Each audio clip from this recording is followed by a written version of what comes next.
Assalamualaikum warahmatullahi wabarakatuh. Pemirsa, jumpa lagi bersama Orasi. Semua bisa bicara di sini.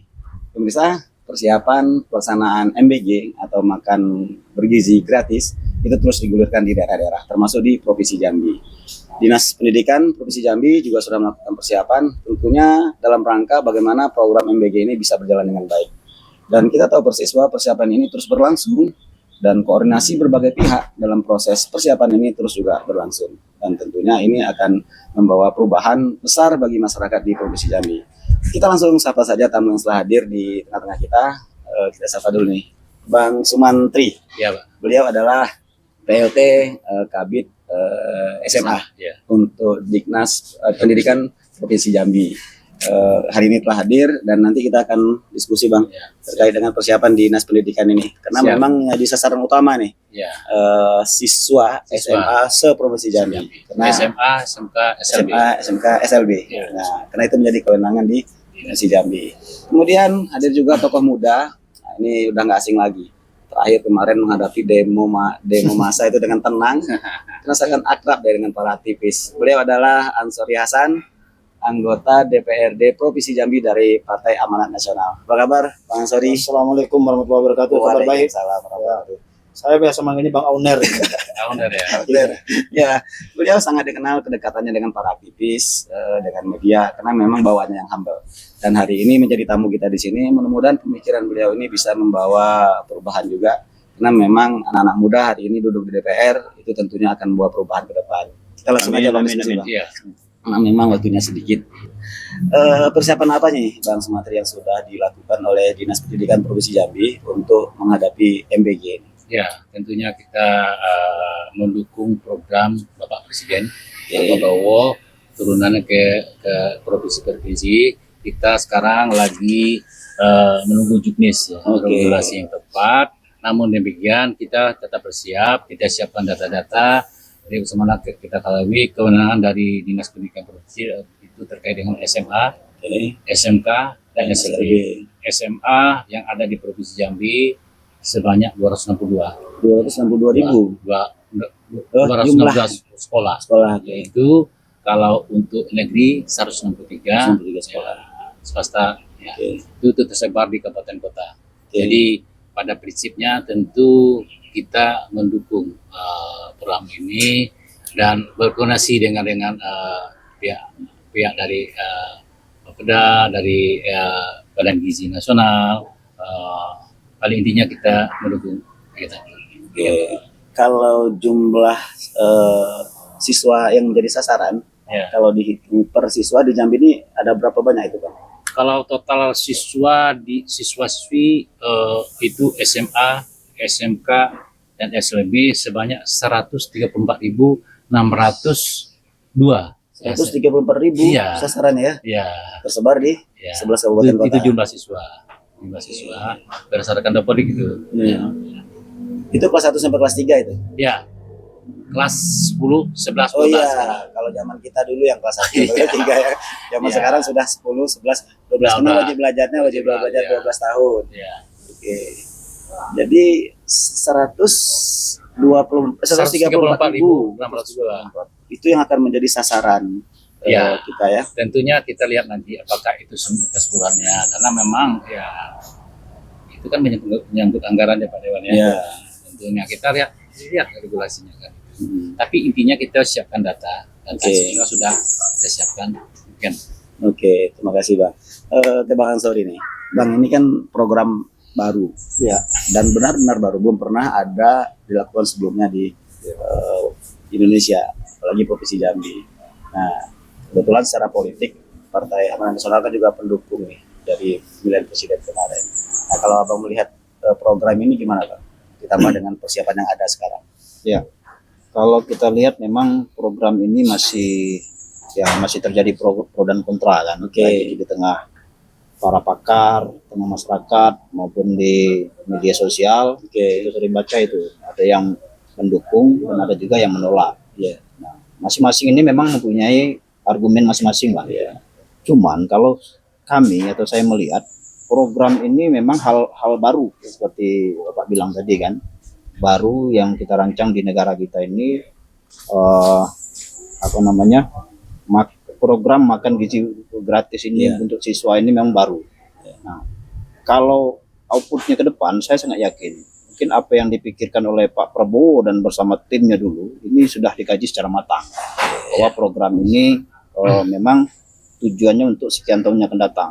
Bagaimana tujuan daripada apa namanya negara untuk memberikan gizi yang baik kepada para siswa yang dari PAUD malah dari PAUD sampai ke tingkat SMA ya mungkin output mungkin sekian tahun yang akan datang baru dirasakan dampaknya. Nah, kalau kita mengacu kepada apa yang harus disiapkan di Jambi, saya rasa apa yang disampaikan oleh Pak Sumantri tadi ya karena juknisnya belum turun juknis juklaknya belum turun dan kita juga mungkin di DPR juga akan melihat lagi persiapan terutama masalah keuangan yang harus kalau nanti misalkan di pusat meminta kepada daerah untuk melakukan sharing anggaran misalkan. Nah ini mungkin akan dikaji lagi gitu kan seberapa kuat kemampuan anggaran kita untuk melaksanakan kegiatan ini.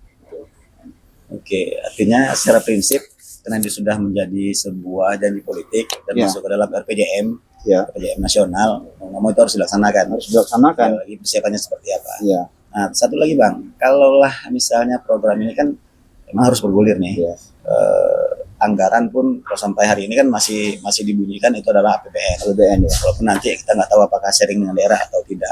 Nah, dukungan seperti apa yang harus dibuat?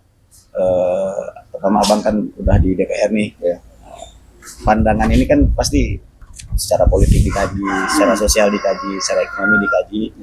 Yang output akhirnya adalah peningkatan IPM, indeks pembangunan mahasiswa. Nah, tentunya itu akan menjadi penting. Nah, dukungan seperti apa yang harus dibangun? Yang jelas dengan program ini saya rasa semua pihak harus mendukung. Tidak hanya apa namanya pemerintah yang mempunyai mempunyai niat sendiri untuk melaksanakan mensukseskan kegiatan ini, tapi pihak-pihak lain seperti swasta misalkan, sejumlah perusahaan atau mungkin bagi donatur-donatur lain juga kedepannya juga harus melihat harus mensukseskan program ini.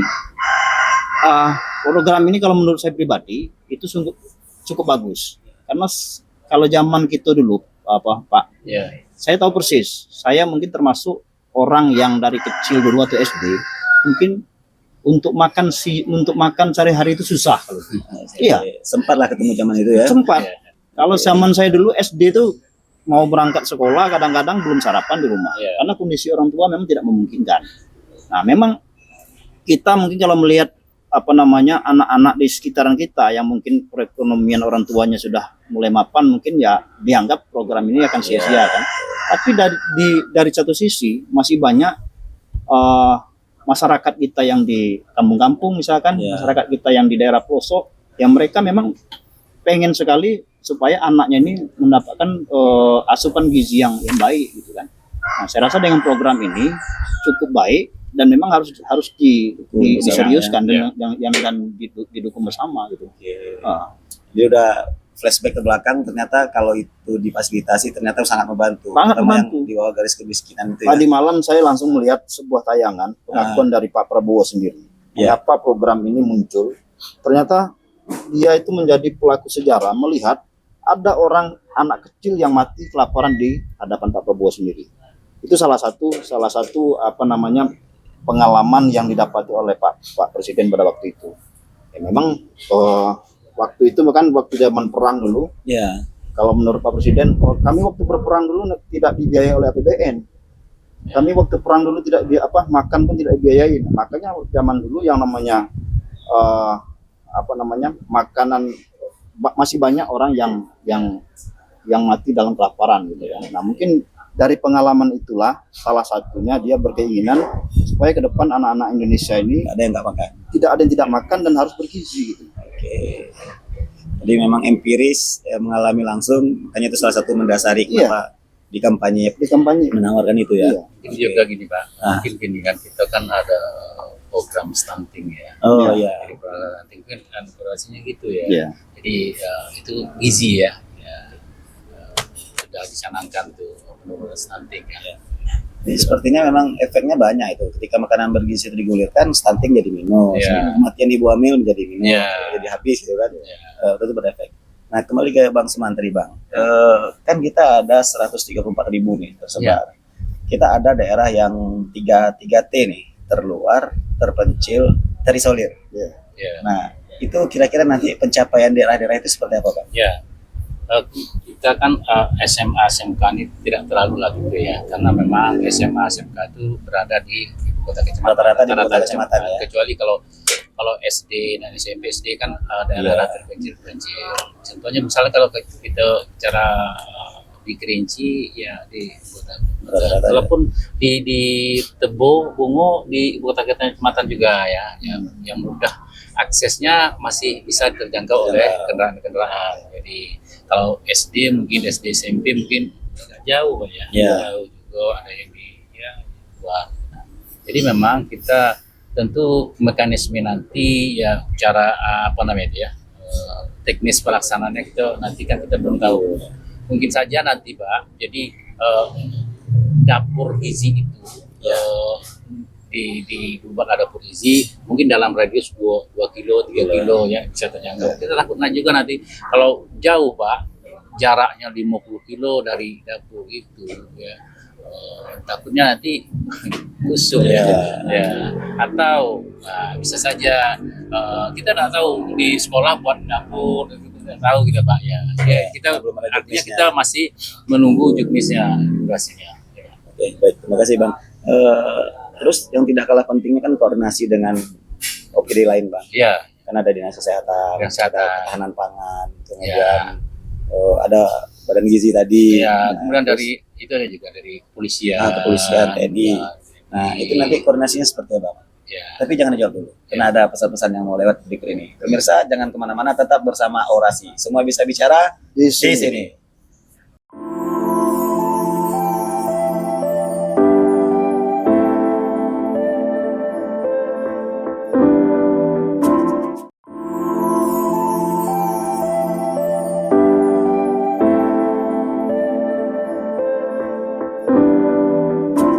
Pemirsa kembali bersama Orasi. Semua bisa bicara di sini. Baik Bang, tadi sempat terputus terkait dengan koordinasi dengan OPD lain. Karena memang ini kan nggak kuat didukung oleh satu OPD aja.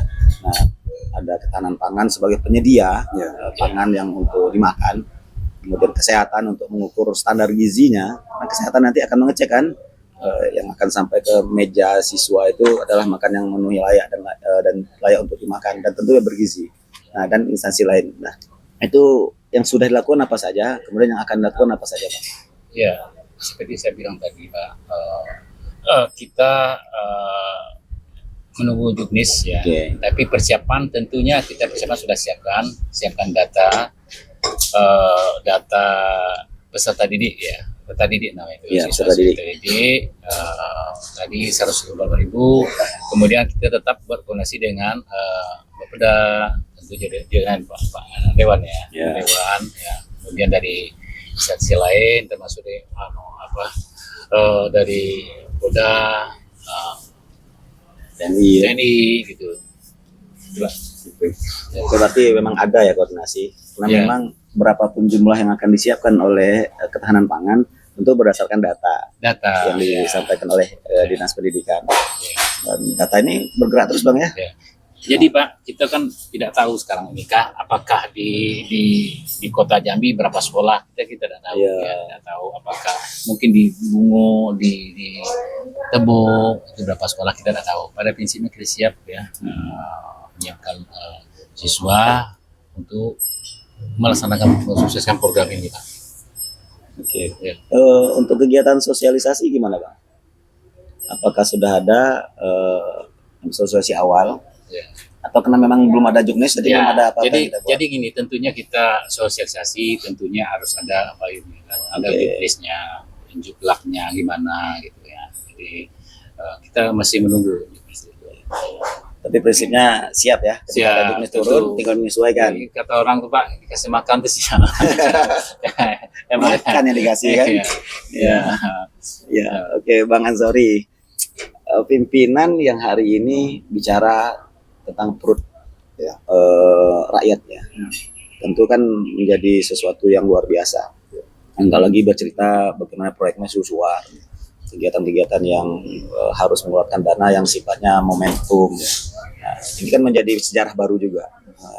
Kalau menurut pandangan Abang selaku politisi ini, apakah ini bisa dijadikan sebuah perubahan besar ke depannya? Karena memang ketika IPM bagus, produktivitas tinggi, kemudian negara akan menjadi maju. Dan kita lepas dari penjajahan ekonomi, misalnya dari globalisasi. Menurut Abang gimana, Bang? Ya, seperti yang saya sampaikan tadi, bahwa program yang diluncurkan oleh pemerintah pusat, yang dalam hal ini mungkin langsung dari Pak Presiden Prabowo, saya rasa mereka memang sudah mengkaji secara matang. Mengkaji secara matang bagaimana ketika program ini berjalan dan apa yang akan dihasilkan sekian tahun yang akan datang. Dan saya juga yakin bahwa kegiatan ini juga mengacu dengan kegiatan yang sudah dilaksanakan oleh beberapa negara. Negara ya. Seperti kita lihat, kalau saya lihat datanya tadi, misalkan ini sudah ada 10 negara yang sudah menjalankan ini, bahkan sudah sangat lama, Pak. Seperti misalkan di Brazil. Di Brazil itu sudah dilaksanakan kegiatan makan gratis bergizi ini itu dari tahun 1940 dulu. Itu di Brazil. Nah, ada lagi di Jepang. Di Jepang itu sudah dari tahun 2024. Itu sudah dilaksanakan. Ada India, ada Finlandia gitu kan. Ada Italia, artinya termasuk Korea Selatan, Inggris Raya. Nah, dalam data yang ada ini kan negara-negara yang memang sudah maju secara ini ya kan. Nah, mungkin ini salah satu yang menjadi rujukan oleh pemerintahan pusat untuk melaksanakan kegiatan ini gitu kan. Nah, memang karena program ini program baru dan banyak juga beberapa pertimbangan, mungkin ada yang menolak karena kaget. Bayangkanlah katanya, kita Jambi saja itu sudah ada 134.000. 134.000. Nah, 134.000. Kalau 134.000 ini kita kasih makan siang gratis semua, kita anggap aja satu siswa itu menghabiskan dana misalkan 15.000. Ya. Dikalikan saja hampir 2 miliar lebih per hari. Itu baru SD sederajat. Ya, SMA sederajat. Sederajat ya, SMP. Belum lagi SD SMP-nya gitu kan. Oke lah, kita mungkin yang kita bicara konteks dari tanggung jawab provinsi misalkan SMA sederajat atau SMA maupun SLB. Nah, dari data yang disampaikan oleh pihak Diknas tadi, itu kalau kita konversikan misalkan satu siswa 15.000 saja. Ya kan? Artinya satu hari itu perputaran uang untuk melaksanakan tiketnya hampir 2 miliar lebih. Kalau dikalikan dalam 1 bulan sudah 60 miliar. Kalikan setahun berapa keuangan? Itu kalau kita mempersoalkan itu mengenai anggaran gitu kan. Tapi kan menurut saya pemerintah pusat juga mempunyai mempunyai spekulasi yang tinggi terhadap kegiatan ini. Kalau misalkan Pak Prabowo misalkan menginginkan keuangan negara yang dihabiskan ada feedback untuk yang menjalankan, saya rasa tidak program ini yang dijalankan. Ya kan sia-sia. Kalau ini kan uang habis nih. Habis betul. Nah, cuman maksud saya bagaimana program ini selain memang harus kita jalankan dengan sungguh-sungguh, dengan baik, sehingga pertama mungkin tujuan negara bahwa siswa itu ke depan bisa meningkatkan IPM misalkan, sudah tuh bisa meningkatkan kesehatan siswa itu sendiri, tidak adanya serangan penyakit yang selama ini mungkin sering yang terdampak oleh siswa-siswa itu sendiri. Kurang gizi atau stunting misalnya kan ya.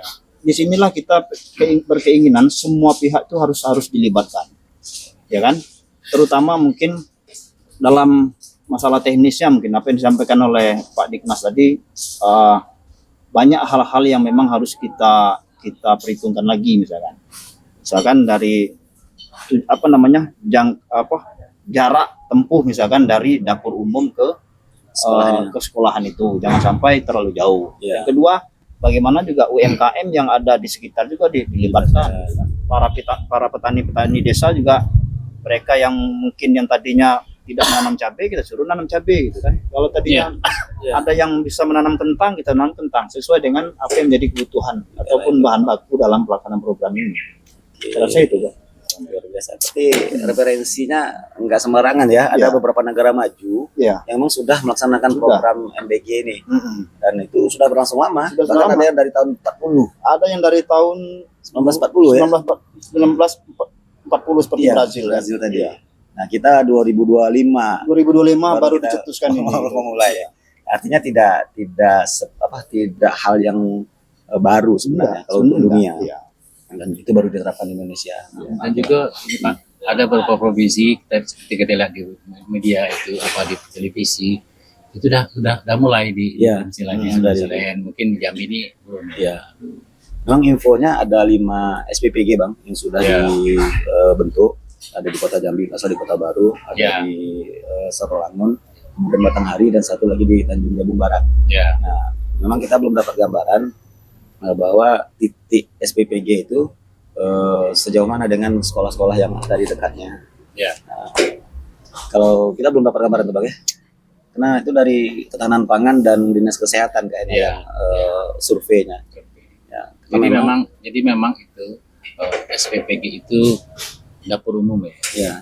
Itu tentunya seperti bilang tadi dari titik dapur itu sekitar 2 kilo maksimal itu ya, 2 kilo. Tentunya sekitar 2 kilo.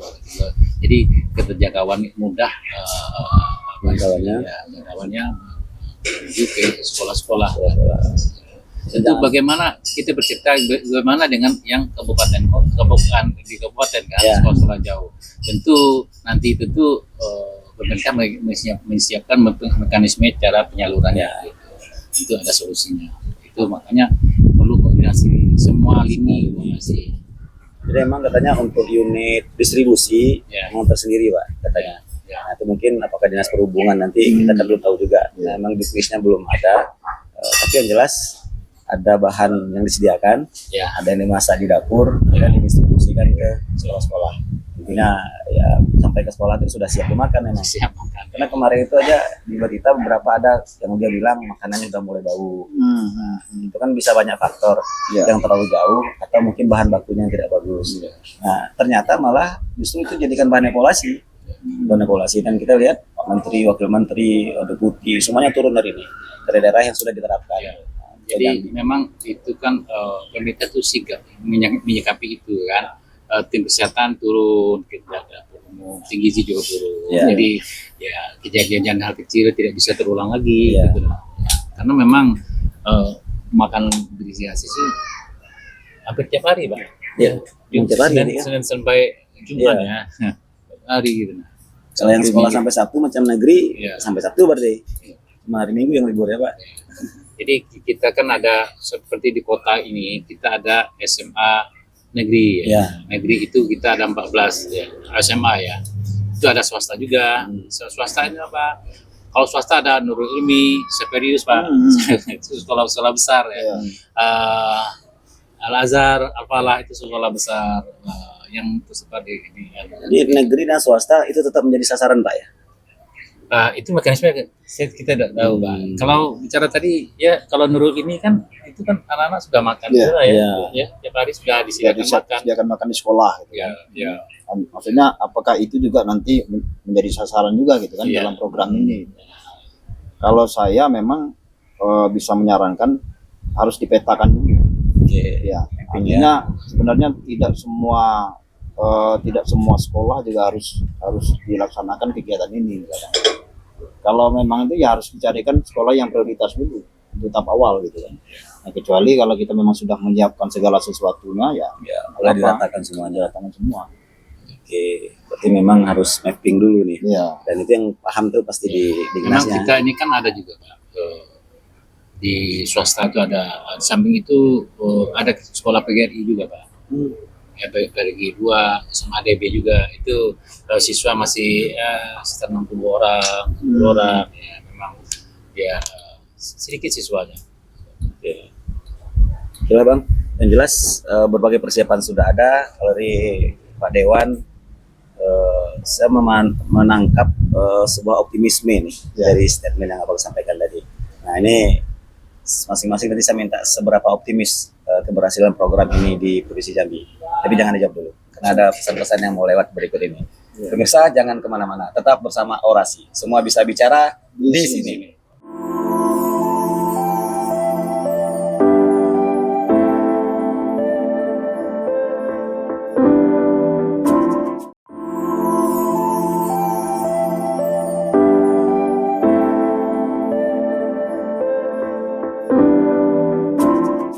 Pemirsa, kembali bersama Orasi. Semua bisa bicara di sini.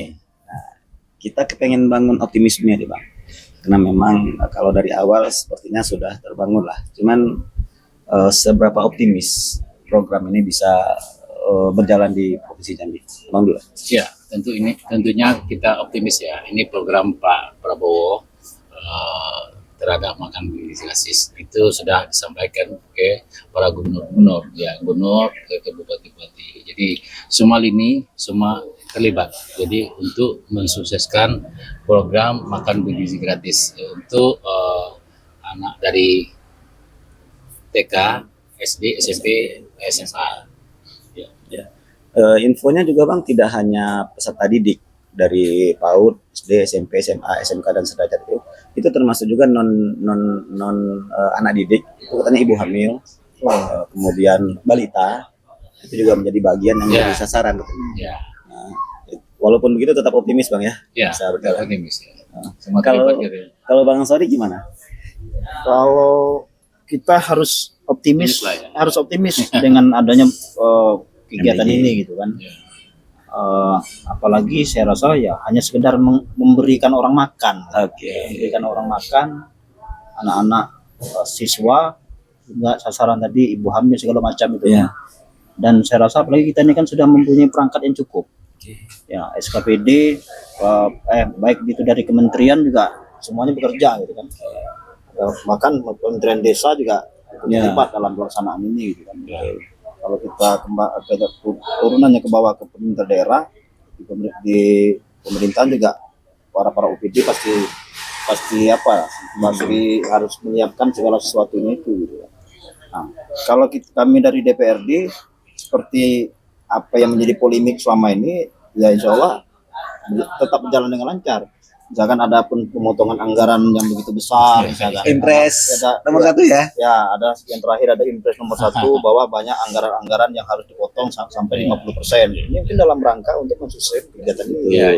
Nah, karena memang kita ini memiliki satu visi dan misi yang sama, bagaimana negara ini ke depannya lebih maju lagi dan menyiapkan generasi-generasi yang cerdas, yang sehat gitu. Dan saya rasa tidak ada masalah dengan adanya ya rasa pesimis sebagian orang, mungkin itu hal-hal yang biasa menurut saya. Memang cara berpikir, mindset itu kan memang berbeda-beda. Tinggal lagi bagaimana cara kita untuk terus melakukan sosialisasi itu kepada orang-orang yang mungkin tidak sepaham dengan kegiatan ini. Yang pesimis apalagi ya. Oke. Nah, tentunya optimis itu juga harus dibarengi dengan kesiapan-kesiapan. Tadi sudah dipaparkan Bang. Nah, dan kesiapan itu ya apalagi kita baru percobaan nih. Infonya tanggal 27 baru mau di launching di Provinsi Jambi. Nah, kalau sudah mau launching nanti akan kelihatan sejauh mana kesiapan, kemudian masalah yang muncul, kemudian keberhasilan dicapai selama percobaan ini berapa. Baru nanti akan ditambah SPPG yang lainnya dari 5 mungkin bisa menjadi 10 dan seterusnya sampai akhirnya tercapai. Nah, mungkin Bang, yang paling penting itu saya tambahan dikit. Yang paling penting itu semua pihak memang harus serius untuk mengawasi ini. Jangan sampai ada terjadi misalkan kita sering lihat di media sosial kan ada makanan yang tidak layak makan gitu. Ada misalkan yang tidak sesuai dengan seperti apa yang kita sosialisasikan selama ini. Ini yang harus kita tekankan lagi, terutama kepada pihak penyedia gitu kan. Ya sekarang anak-anak sekolah sekarang udah pintar-pintar semua Pak. Bahkan makanan itu sudah disorting, disampaikan kepada publik. Pak, kami tidak dapat susunya misalnya. Makanan kami ini tidak enak rasanya, bau gitu kan. Nah ini yang harus kita minimalisir. Yang ini harus kita antisipasi ke depan, jangan sampai tujuan mulia dari pemerintah untuk supaya anak-anak kita ini sehat, bergizi, malah sebaliknya gitu. Itu harapan kita mungkin. Ya, karena memang dunia kan sudah begitu terbuka. Tidak lagi zaman dulu kan masih bisa di-cut, bisa ditahan-tahan. Sekarang apa yang terhidang di meja bisa publik tahu langsung. Memang anak-anak kita sekarang memang cerdas-cerdas untuk bergadget-gadget itu. Luar biasa. Om. Oke.